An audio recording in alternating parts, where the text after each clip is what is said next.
तर जमीन घोटाळा प्रकरणात पार्थ पवारांवरती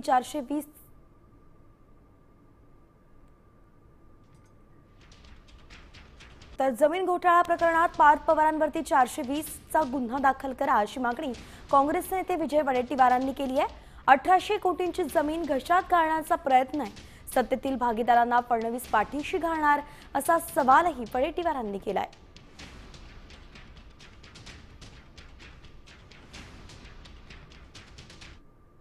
मुळात हा व्यवहारच पहिल्यांदा रद्द होण्याची आवश्यकता आहे, कारण जमिनीचा मालक सरकार आहे, खरेदी विक्री होऊ शकत नाही।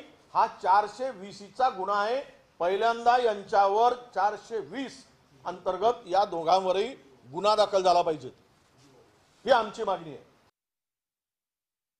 1800 कोटी रुपयाची ही मालमत्ता, मालकाचा पत्ता नाही, सरकारी जमीन खरेदी विक्री करून घशात घालण्याचा प्रयत्न सत्तेमधील बसलेल्या